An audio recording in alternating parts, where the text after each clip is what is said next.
សូមស្វាគមន៍មកកាន់ Channel ឆ្នោតមហាឈ្នះលេខ1របស់ Admin ថ្ងៃនេះ Admin មានលេខតម្រុយល្អៗរបស់ឆ្នោតយួនសម្រាប់ចែកជូនពុកម៉ែបងប្អូននៅថ្ងៃទី23 ខែ 11 ឆ្នាំ 2025 នេះដូចនេះ Admin មិនចង់ឲ្យចំណាយពេលវេលារបស់ពុកម៉ែបងប្អូនយូរតោះយើងមកតាមដានលេខតម្រុយរបស់យើងទាំងអស់គ្នាសម្រាប់លេខតម្រុយ2លេខមានលេខ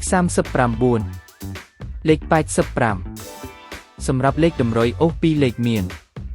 លេខតម្រុយទី1រអូស30និងលេខតម្រុយចុងក្រោយអូស80សម្រាប់លេខតម្រុយ3លេខមាន816គុណនិង